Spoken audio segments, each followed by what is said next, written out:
What is good, YouTube?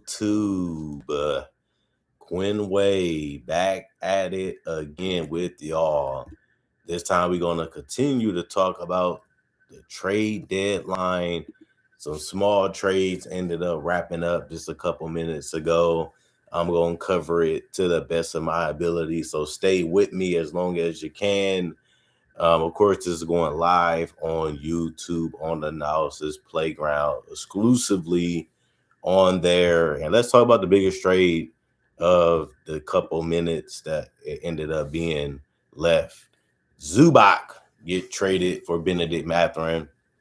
Um, Kobe Brown is also included in the trade in a package including Benedict Mathurin, Isaiah Jackson, who's a strong big body that can space the floor a little bit.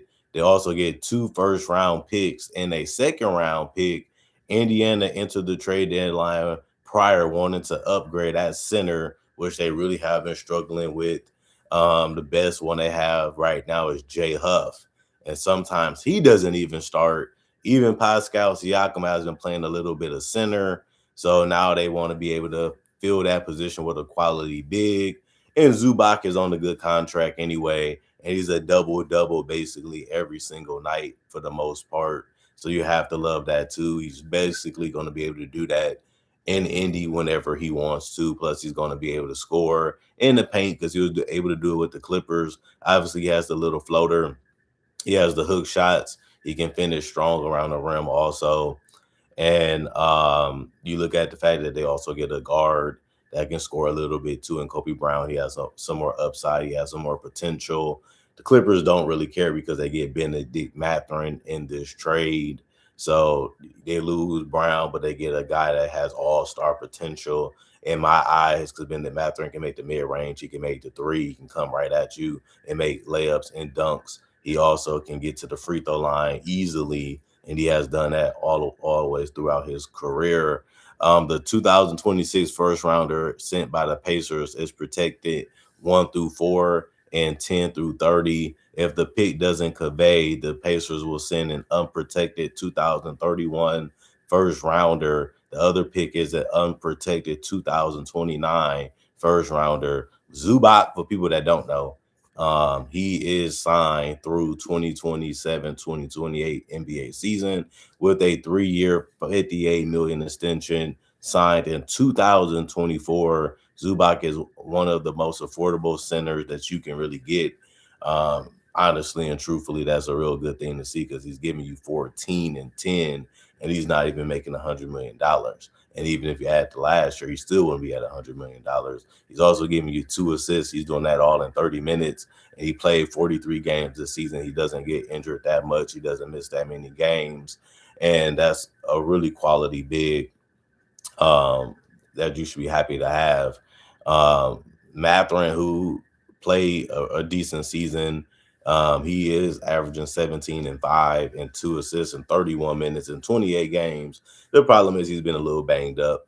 Obviously, he has that downhill attack ability, but it does lead to injuries. Sometimes he was the 6th overall pick in the 2022 NBA draft out of Arizona.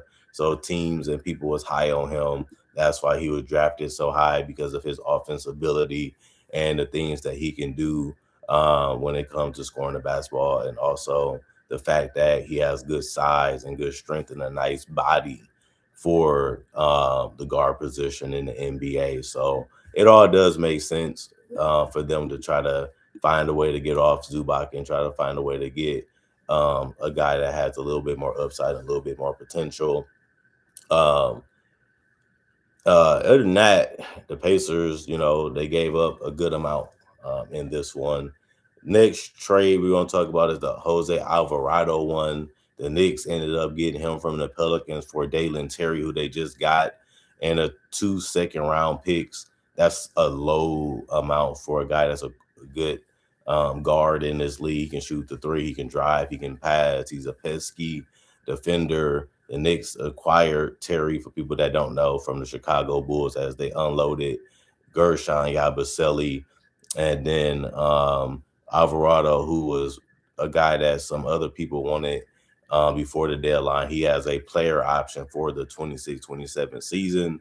Other than that, in 41 games, he did give you 7 points, 2 rebounds, and 3 assists, and almost a steal a game in over 21 minutes.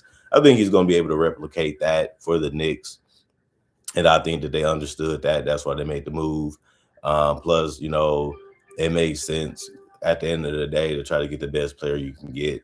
And they ended up doing this in this trade. Alvarado is from New York, if that makes any sense for people. And he still has been a really good guard that has been able to put up decent numbers for a long period of time. He has been a little banged up too. He is tiny. He is very small, but has a little feistiness in him. He's going to be competitive. He's going to come at you. He's going to be aggressive. You have to like that in his play style. And he is on the move. And then the other trade that happened was the Denver Nuggets traded Hunter Tyson and a 2032 second round pick to the Brooklyn Nets. Denver creates an open roster spot ahead of the buyout market and also gets out of the luxury tax. Obviously, they looked at Hunter Tyson as the weakest link. They wanted to cut ties with him, even if it meant giving up a future asset just to get under the luxury tax. And they didn't really feel like he was that great or that good, and they didn't feel like he was a guy that really was good enough to play in their rotation. Obviously, the Denver Nuggets feel like they were going all in on trying to win the championship. The Nets don't really care. They're trying to build with young cores. They're taking flyers on players just to be able to see what they can do, what they can be. And then you get a pick on top of that. So the Nets really did good in this trade, getting 2 future assets.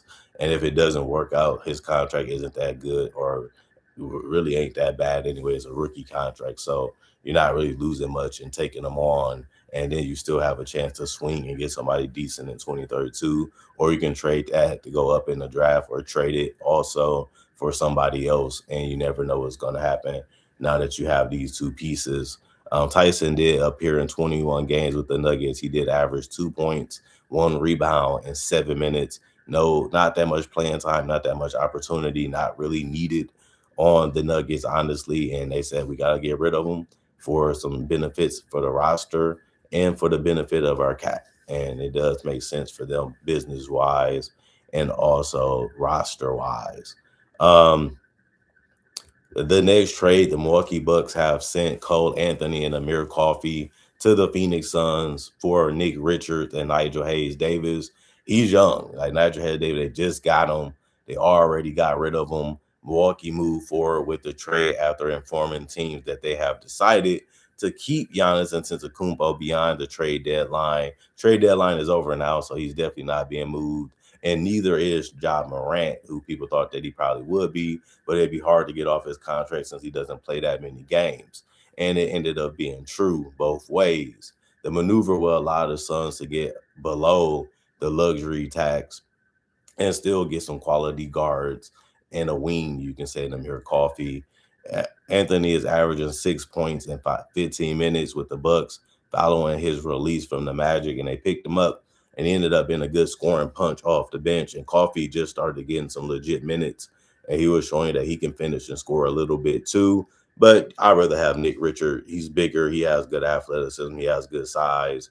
And with Giannis still missing a ton of time this year and some more coming up, you want to be able to have that size and athleticism and that rebounding as much as you can have, even if you don't plan on giving them a big contract. And then Nigel Hayes-Davis is a nice wing that you should be happy to have too. And he's on a cheap contract since he's young, and he just got into the NBA, but he isn't shooting the ball that great. Well, he's not really young. He's 31, but that's still not that old in the NBA. But he did go to Wisconsin College. He's a legitimate 6'7", 254 pounds. He's a big dude. And he also, hasn't really fit the greatest in the NBA. He hasn't really shot the ball that great. Can't really judge him that much because he doesn't play that much. He doesn't get that much of an opportunity. But when he did with the Suns, they realized he just wasn't who they thought he was. They felt like they needed something better, and they ended up getting 2 quality players. And we'll see if he's going to stay on the Bucks roster or is they going to let him go in this situation. But they don't really have much to worry about now that they cleared up some roster spots. If that does go that way, the Boston Celtics trade Chris Boucher to the Jazz. Boucher was on a 2.3 million expiring contract, and they just signed him this offseason. And the Celtics opened up a roster spot with the maneuver.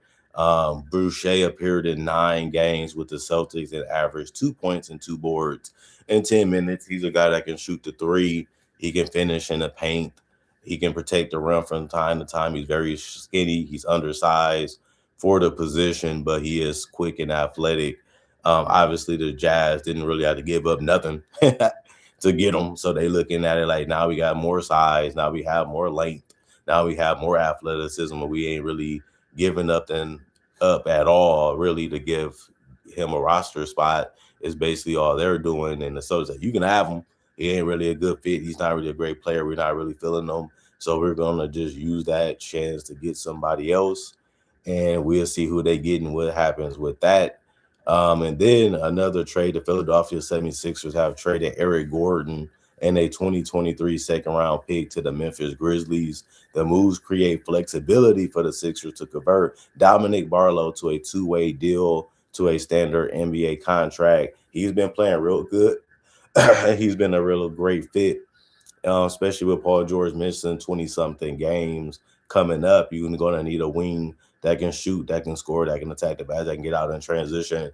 And that's something that they definitely have with Dominic Barlow. So why not reward him with a contract and show that you like him, you show that you want to keep him, and you feel like he's a great fit for you. So it makes sense for them to go in that direction. Gordon has appeared in 6 games this season, hasn't really played a lot, hasn't really got a lot of opportunity to do much. He is averaging 5 points in 12 minutes, but it doesn't say much considering that he missed basically the entire season and he's actually healthy.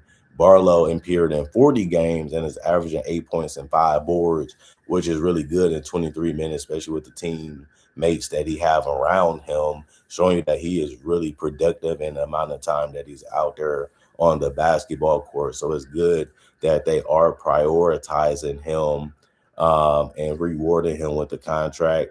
Another thing is the Mavericks is trading for Tyus Jones from the Hornets for Malachi Branham. Branham been on the move the last couple years. It does make sense that the Mavericks try to go for a guard that can hit the shots and play make a little bit. The Hornets do open up a $7 million trade exception with the trade of Tyus Jones. Jones was acquired by the Hornets from the Orlando Magic on Wednesday. For the people that don't know, Jones has appeared in 48 games this season. He's giving you 3 points and 2 assists in 15 minutes. He can play better than that. He can do better than that. And he is shooting 37% from 3, but he's not shooting the ball that well from anywhere else besides the free throw line.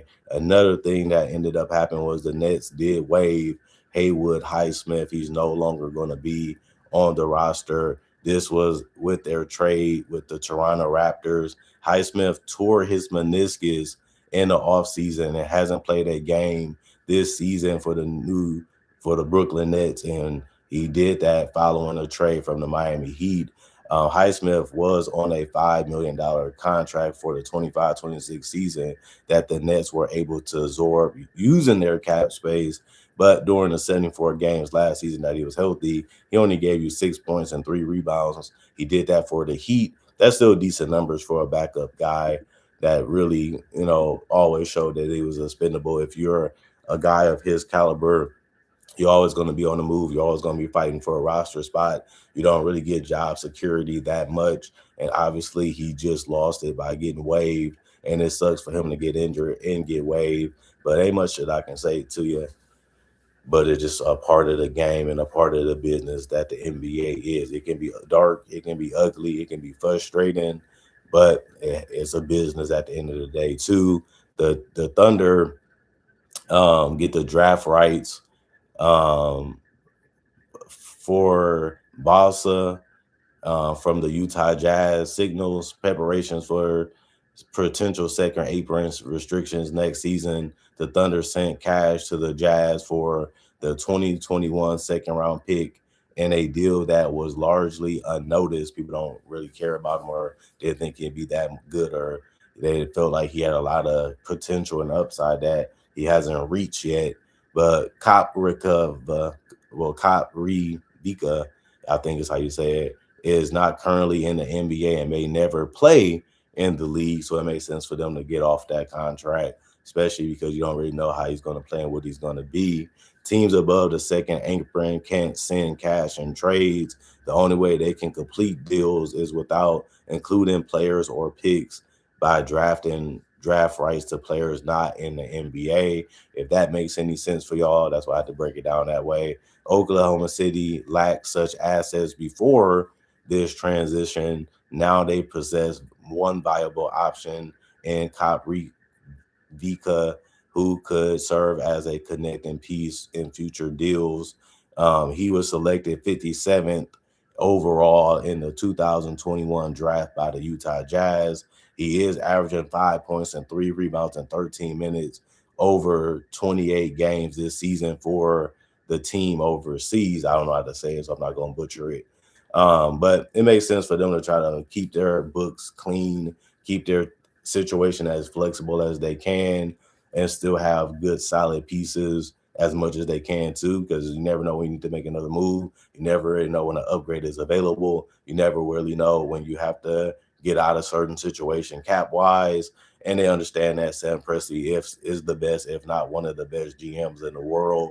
So he's always thinking long term. He showed that with the roster as it's currently constructed, that they're trying to stay as young as they can, as athletic as they can, and they also trying to be able to be as versatile and unique as they can be with the talent that they have possibly coming in, since they've been doing good in the draft, and also talent that can come in the future.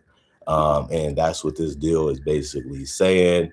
Other than that, no other trades to announce, no other signings to announce. Basically had to wrap it all up for you. A lot of minor trades. The biggest names was Zubac and Benedict Mathurin. A lot of picks being moved in the trade deadline, as always.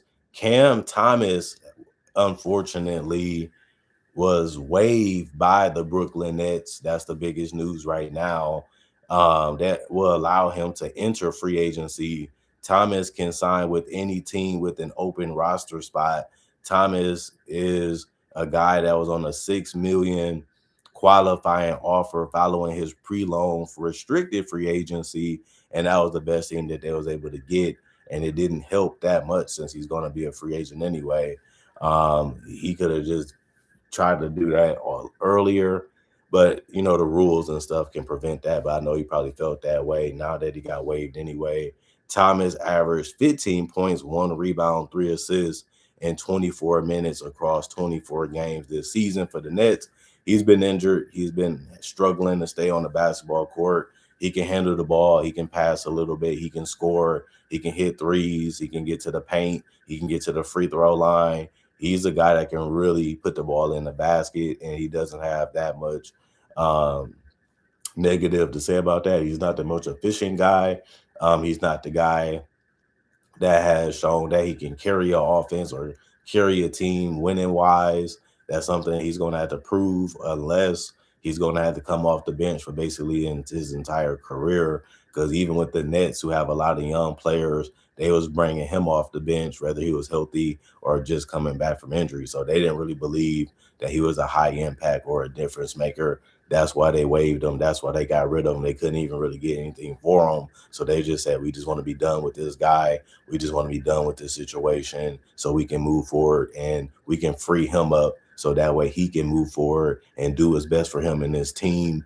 And he understands that he gets it. This is a business, like I said before, is always going to work that way. It's always going to seem like you're slighting somebody. It's always going to seem like you're disrespecting somebody because they're trying to get what they want. You're trying to get what you want.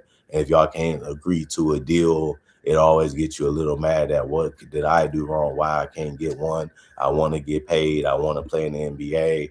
Now I got to try to make another roster. Now I got to see if I fit on another team. And then next thing you know, boom, they might feel the same way, or they just trying you out and they don't want to give you long-term commitment.